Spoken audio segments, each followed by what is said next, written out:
everyone. Welcome. Pretty awesome intro. Feeling good. Got my lumberjack shirt on, so it's very appropriate. I'm feeling good.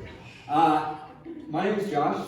I am up here. I am a part of the preaching team that we have here at LCC, which allows a bunch of guys who aren't really sure what they're doing to try to do this every once in a while. So I'm really excited to be up here again doing this with you guys.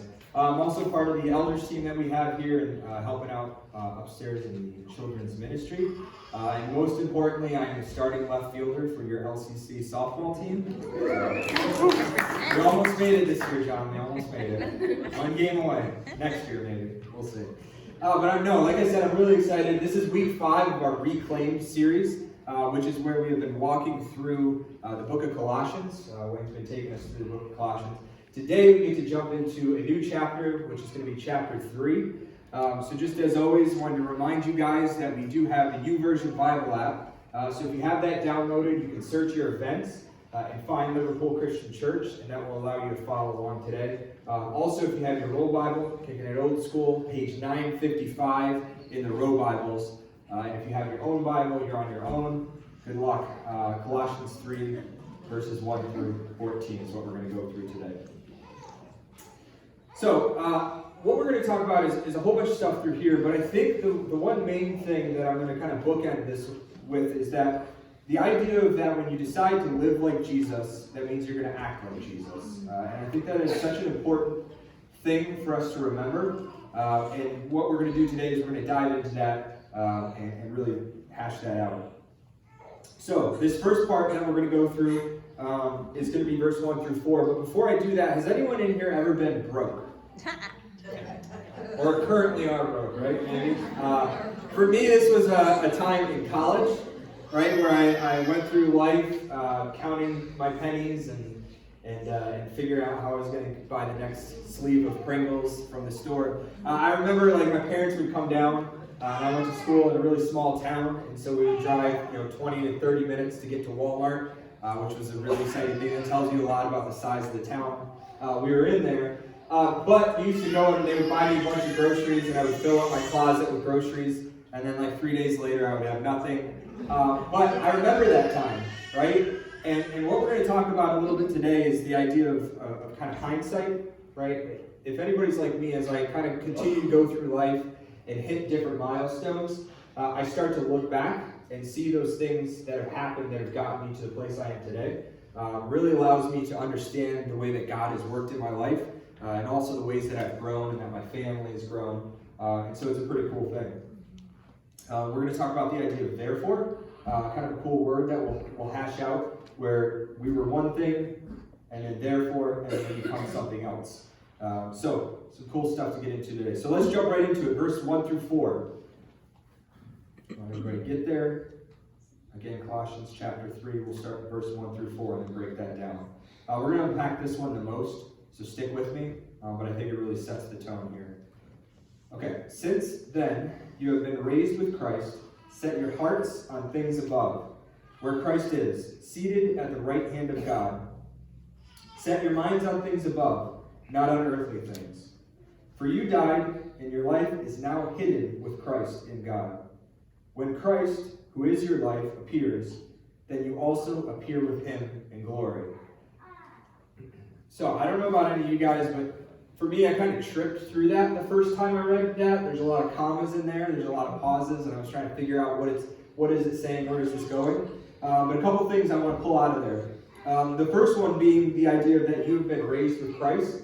So Wayne talked about this a little bit last week, but this is kind of, we find this in the symbolism of baptism, right? When you are made alive or been raised with Christ, it's when you go down in the water completely covered, you die, your old self dies, your sin dies with that, and then when you're raised up, the idea is that you're a new person in Christ. You receive the Holy Spirit, we believe that, and we become a new person with the opportunity to live as Jesus did. And so that's kind of the first part, where it's starting out with, then you've been raised with Christ, right? You've gone through that period that you've accepted Jesus into your life, and you're deciding that you're going to live like Jesus. Okay, so I think all the things that we see that are going to come after this are, what do we do now that we've decided that we're going to live like Jesus? A couple of things. Let's start with Jesus himself.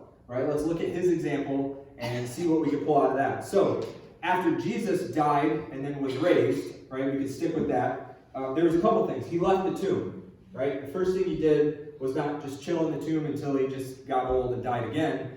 He left the tomb. He decided that he was going to leave all of those things behind. So just like us, right, when we come up, we need to leave our old selves, right? The idea is that our old ways dying away and we're moving forward. So, just like Jesus, we need to leave the tomb. Another thing is that Jesus spent his remaining time with his disciples and those close to him. And so he was there serving them, teaching them. And so we should do the same, right? We're not getting baptized and then hanging out here in our commune and just living out the rest of our lives. We're going out and we're building relationships. We're showing people Jesus through our actions and through our lives. Another one, and the last one that I have here for us, is that he looked forward to heaven. And that's an idea we're going to talk about a little bit today, is the idea of looking up, right? It's there in our first couple of verses here. It's the idea that heaven is this end goal. It's where we are promised. It's where we're going to end up. And because of that, we need to not be bogged down so much by the things that we go through every day. And 100%, that's not to say that those things aren't important or really difficult, but it's just that perspective. It's that mindset that heaven is the end goal. And so the things that happen on this earth don't have that hold on us like maybe they once would if we didn't have that hope. So I think to wrap it up would be that when you call yourself a Christian, you're declaring that you're molding your thoughts and your actions after the example of Jesus. So, like I said, a couple of things. If you read in there, it's set your hearts on things above, and then to set your mind on things above. An example that I have is a few weeks ago, we did for work, we have a new huddle of directors. And so we decided that we would do a leadership retreat of sorts. And so we all went out and we spent some time. We had a leadership coach, which I thought was a really cool job. Something that would be pretty sweet. But he was a leadership coach, and he told us all these things of unlocking our potential and synergy and efficiency and all those things that you hope to find out on those retreats. But one of the things that really stuck with me for my job, and then it got brought back up as I was going through this text, was the idea of just lifting your head up. And so what we kept talking about in those meetings was the idea is, working directors, and we're grinding it out, and we don't have time to do all these things. And it was just the simple idea of raising your head up. And it's so that in all the muck that you're in, you lift your head up and you can see those around you. You can see the people that you're working with, the people that are working under you, the people that are above you. And you can see how they are reacting, what they're going through, and how you can help in those ways into what we're reading here. And of course, what we're reading here is so much more important than being a better business leader. It's the idea that we look up. So when we're in this world and we're going through all these things that might be really difficult, look up and see that this isn't the end goal and that we need to keep moving forward. Another thing is that Paul isn't telling us here, and again, if I didn't say that, Paul in Colossians is writing a letter to a church here. And so Paul is not telling us that we need to, all hop on, the Jesus one and blast off into space and live on another planet, by ourselves. Thinking about Jesus and being separate from everyone. There's really this idea that gets talked about in the Bible a few places, but it's the idea of being in the world, but not of the world. And that's not to say that we are some unique, spiritually elevated group of people that are so much better than everyone else. It's simply saying that you should be in the world, living with people, building relationships, but not of the world. And the main thing there is being again bogged down, being a prisoner of the sins and the things that we go through daily here in life. It's being set apart. The final thing I want to pull out of here is in verse 4. Paul says that Christ is your life. Right, and so we say that when Christ is our life, that's literally the highest honor that we can give Christ.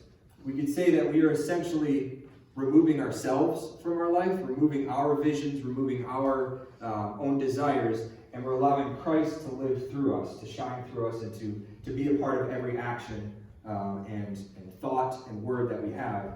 Paul says this in other places. Paul also wrote Galatians, but in Galatians 2, verse 20, he said, "It is no longer I who live, but Christ who lives in me." I think that's such a cool idea. It's kind of a mind bender, but it's such a cool idea to think that you can remove yourself and your own selfish desires and the own sins and struggles that you have in your life so much that Jesus would literally be able to live through you. And I think that that's such a cool thing and something that we can strive through and what we'll continue to hash out here. All right, let's jump into verses 5 through 7. Here's where it starts to get really fun. All right, so we'll put to death, therefore, there's that word again, whatever belongs to your earthly nature, sexual immorality, impurity, lust, evil desires, and greed, which is idolatry. Because of these, the wrath of God is coming. You used to walk in these ways in the life that you once lived. I said it before, but it would be really funky to walk into somebody's house. Those nice plaques, all in cursive, with the flowers around them. It says something nice, but we should make one like this and put it up in our houses and really welcome people into our homes. No, I don't think so. But therefore, right? Let's break that out. Therefore, right? Put to death, therefore, right? And what that's saying is because of what we saw there in verses 1 through 4, right? All of those things. Because of that, therefore, get rid of these things. And this isn't to say that these things are just easy, right? We wipe them off, we just write them off. These are real things that people deal with and that everyone deals with and have been dealing with since this was written. And we're going to see even more of those as we continue on through here. But what it's saying is because of those things, because you've decided to live with Jesus, you have the opportunity to let those things go. Those things no longer hold you prisoner. Those things no longer have a hold on your life in a way that you can't get rid of, because Jesus allows us to move on from those things. One thing that happened to me a couple weeks ago is I was cooking, and I don't know if any of you are like me, but when I'm cooking, I like to, throw the towel over my shoulder, right? Pretend I'm some 5-star chef, and I'm, got 2 pans going at the same time, and I think that I'm, in the back of some kitchen somewhere. But I'm flying around, doing my thing, making just this delicious meal for my family, and I decide I'm going to pull this hot pan out. So I'm like, we got oven mitts, but I don't need one of those. I got my chef's towel here. I'm going to grab it. So basically I missed, burnt my thumb, super bad, did not feel good. But if you look at that, and a smart person, I probably won't learn from that, but a smart person would do that and then decide, I'm not going to do that again, right? If you burn your hand on that pan and you have a giant blister for a couple weeks, you're not going to do that again, right? You're going to find a different way, you're going to get the oven mitt, and you're going to pull that pan out. The idea of therefore came into that for me, right? I burned my hand, therefore I'm going to move on, and I'm not going to do that anymore, and I'm going to make a good decision. Probably not, but I'll let you know if I do that again. The unpleasant things that we hear in this verse, right? This is not a fun list of fluffy, feel-good Sunday sermon stuff. The unpleasant things are not wrong just because they're bad, right? And I want to talk about that because when you're acting like Jesus, you're called to get rid of these things, right? We're not getting rid of these just because they're no good for us. We're getting rid of them and walking away from them and saying no to those things because we have Jesus and He's living in us, and those things can't coexist there. So just wanted to touch base on that. Okay, let's talk through verse 8 through 9. We're going to go through a few more of these. But now, you must also rid yourselves of all such things as these: anger, rage, malice, slander, and filthy language from your lips. Do not lie to each other. And we'll pause there. That's right in the middle of the sentence. One of those funky Bible things. But we'll pause there and then we'll pick that up here in a minute. But, more fun stuff to talk about. Yeah, you're welcome. But the verse before this, right, I kind of think of as those varsity sins. And then these maybe are like the JV, right? We kind of get away with these. I still love Jesus even though I yell at people sometimes. That's cool. But no, the idea here is to shed light on all things, right? We're taking that giant flashlight and we want to shed light on all the sins in our lives. The idea, the mindset of, well, I'm cool because I didn't do that crazy stuff from before is not right here, right? When we believe in Jesus, when we decide we're going to walk with Jesus, we need to work really hard to get these things out of our life. It's the idea of we believe in Jesus, therefore let's move on from these things that have been a part of us and that are really bogging us down in our life. My wife is a huge purger. She loves to get rid of stuff, right? And so, yesterday after trunk or treat, all their toys and new knickknacks right into the garbage. It's hardcore, but it's also fantastic, right? I don't know if any of you do. Does anybody else have like the drawer or the cabinet full of Tupperware that's just overflowing, and it's all mixed match, and there's that one that's got crusty stuff on the side, and you just still use it for some reason? Isn't that the most amazing feeling when you can throw some of that stuff away? Isn't that fantastic? Or you have that thing that's been sitting in the corner of one of your rooms that you think like 3 years later, you're like, oh, that probably shouldn't be there. I'm going to move it down to the basement or whatever. And it changes the feel of the room, right? The room feels so much wider, so much bigger. I think that's the same thing that we're talking about here, right? When we shed a light on those things, it allows us to really look at ourselves and look at what we're doing and look at, because we believe in Jesus, we need to get rid of these things. I think when you look at those things in your life and you can really take an assessment, a real assessment, it allows you to open up that space for Jesus to come in even more, Jesus to talk through you and to live through you even more. So really cool things there. For me, when I read through these, I wasn't immediately, right, just continuing with that, I wasn't immediately like, oh, this is me, right? These are all things that I'm doing. I'm going to make myself better. I thought, and I don't know if it's just me again, but I thought, oh, that sounds like a really terrible person. I can't believe that anyone would do that. They should really fix up their lives.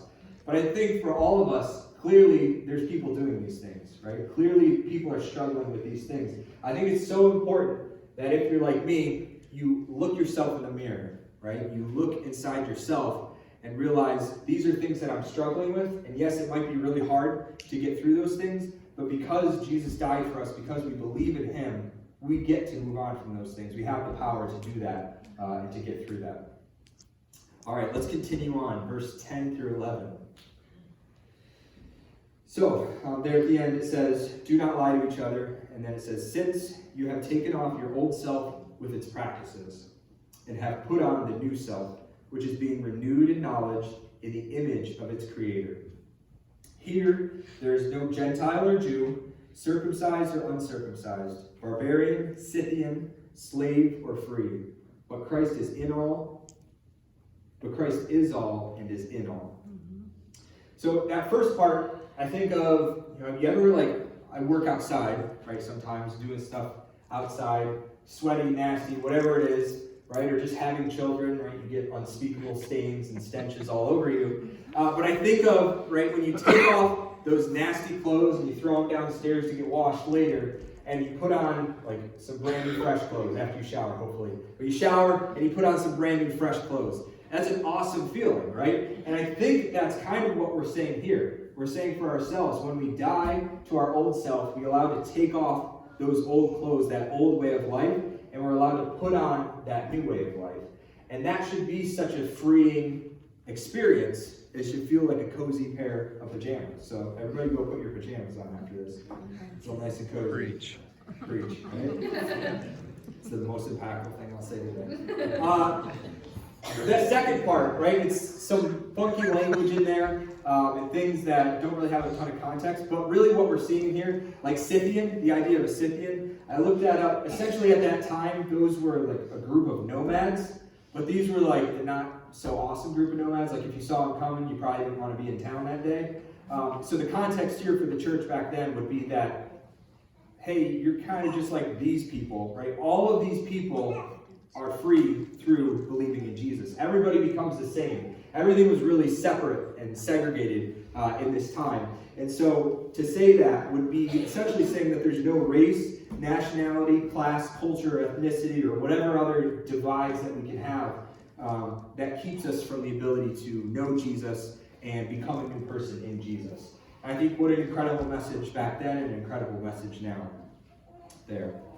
All right, so let's move to our final piece here, verse 12 through 14.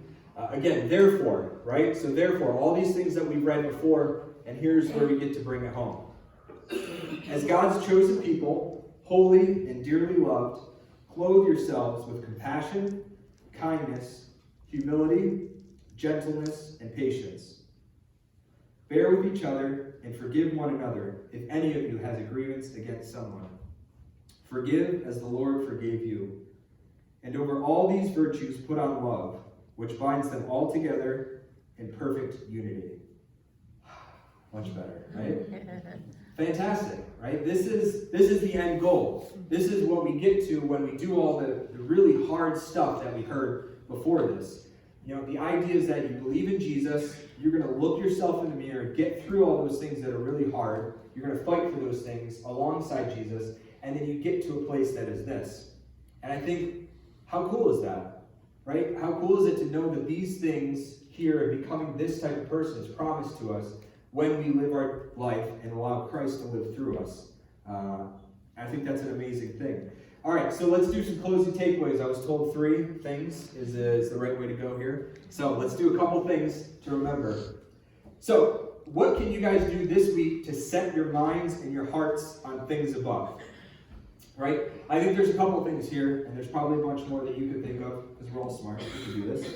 But make it a daily choice, right? For me, it's make it a daily choice. Find a way to say each day that I'm going to choose to do this. I'm going to live my life where my heart and my mind are both thinking about things above. My head is up. Remember that this isn't our home, right? This isn't the end goal. Being here on life, all the things that we're going through, this isn't it. We have a hope that we're going to have an eternity in heaven with Jesus. And that's an amazing thing. It allows us to set our minds and our hearts in the right way. Just start each day with some prayer or count your blessings. Whatever you want to do, start with that. All right, number 2, let's do some no-filter challenge stuff here, right? Let's all take the selfie right up and close, everything right up in it. No, do this in your heart, right? Look inside yourself, right? Take this no-filter challenge for yourself. And that's, again, where we talk about all those sins, all those struggles. At least for myself, it's hard for me to see those things and be like, oh yeah, that's definitely you. But really, look inside yourself, take down all those walls that you put up even internally, and think about those things that you may be struggling with, and how, because when we live and have Jesus as part of our life, we can get through those things. Be real. All right, and then finally, as we talk about in that last verse, is to put on love, right? The verse tells us at the very end, above all things, put on love. And I think that could be a center for us. It could be a center because Jesus is love, and Jesus is living through us. All of our actions and our words can be through that lens of love. And what an incredible message and person that would be to know in your life. So it'd be really cool to be that person for other people. I think that living like Jesus means that we act like Jesus, right? When you decide that you're going to live like Jesus, you have to act like him. And what we do each week is we have a time of communion, where we have a couple tables on each side and then one in the back. But during this time of communion, we remember that Jesus died for us and he rose again for us. And that's exactly what we've been talking about today. Through that, we have the chance for Jesus to live through us.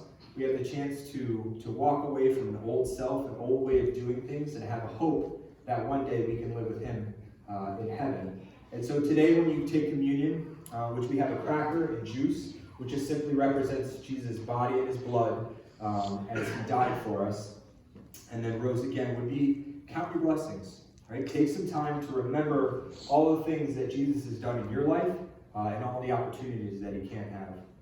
You guys are dismissed to go to communion.